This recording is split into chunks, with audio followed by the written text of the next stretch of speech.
Tendance, mon ami. Chaque soir en ouverture de Smart Bourse, nous retrouvons Pauline Gratel qui vous apporte les infos clés du jour sur les marchés. Bonsoir. Pauline. Palantir, donc, à la une, qui a publié une excellente copie hier, mais dont la valorisation commence à soulever, c'est un minimum, des interrogations. Oui, Palantir pèse 500 milliards de dollars en bourse avec des niveaux de valorisation qui défient la loi de la gravité. Et les analystes de Jefferies, par exemple, sont sceptiques sur cette valeur. Dans une note, ils indiquent que les chiffres sont excellents, mais la valorisation extrême. Nous pensons que le rapport risque-rendement à 83 fois le chiffre d'affaires est défavorable et nous préférons investir dans l'IA d'autres façons. Bon, concernant la publication de Palantir, pas grand-chose à dire, Pauline. Le groupe dépasse les attentes sur tous les points. Oui, Palantir fait état d'un chiffre d'affaires record qui bondit de plus de 60%. Les recettes américaines progressent de près de 80% et les revenus commerciaux américains bondissent de plus de 120% sur un an au troisième trimestre. Enfin, les objectifs sont relevés. L'action qui bondit de 175% depuis le début de l'année et de 300% sur un an plonge de 9% à l'ouverture. Ce soir, on attend aussi la publication d'AMD après la clôture des marchés. Bon, ces interrogations autour de la valorisation de Palantir se diffusent à travers tous les marchés et pèsent sur les grands indices actions aujourd'hui. Oui, ils étaient tirés par la thématique IA depuis des semaines, mais aujourd'hui, la tendance est rouge partout et Palantir a semé le doute sur les marchés, comme on l'évoquait. Sur le repli des indices en Europe, le DAX et le CAC 40 cèdent plus de 1% avec un CAC 40 autour de 8000 points.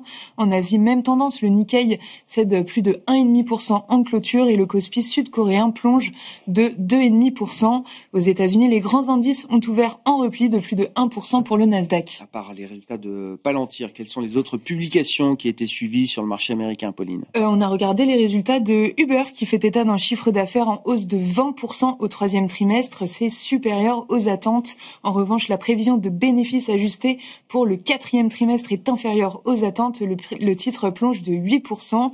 Pfizer ouvre en hausse de 2% après le relèvement de ses prévisions et malgré un bénéfice en repli de plus de 20%. Spotify, enfin, est en léger repli après une performance pourtant solide au troisième trimestre. En France, Edenred ne parvient pas à convaincre. Lors d'une journée investisseur, Edenred a dévoilé ses objectifs financiers et présenté son nouveau plan stratégique. La prévision de la croissance de l'EBITDA à horizon 2028 est inférieure aux attentes des analystes. Le titre dévisse de 10% au pire de la séance. Un mot de la politique et des politiques budgétaires à travers l'Europe avec le cas du Royaume-Uni où le gouvernement évoque lui aussi des hausses d'impôts. Oui, c'est la voie ouverte pour le prochain budget par la ministre des Finances publiques, Rachel Reeves. Elle indique notamment que les Britanniques devront tous contribuer pour relancer l'économie et les finances publiques du pays. Dans ce contexte, la livre sterling est au plus bas depuis 6 mois et le rendement britannique à 10 ans se détend autour de 4,40%. Pas de gros mouvements à signaler sur les marchés obligataires. On notera quand même que le dollar poursuit son rebond. Ça fait 2 mois que le dollar se raffermit face à un ensemble de devises et notamment face à l'euro. L'euro-dollar qui est passé aujourd'hui sous le niveau de 1,15. Quel sera le programme de demain sur les marchés pour les investisseurs, Pauline? Du côté des résultats, demain, on attend ceux de Novo Nordisk, McDo, Arm et Qualcomm. Côté macro, les investisseurs prendront connaissance des PMI services en zone euro pour le mois d'octobre et aussi de l'ISM service américain pour le même mois.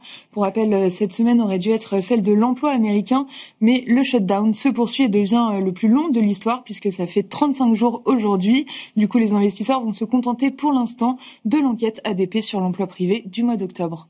Tendance, mon ami. Chaque soir en ouverture de Smart Bourse, Pauline Gratel vous apporte les infos clés du jour sur les marchés.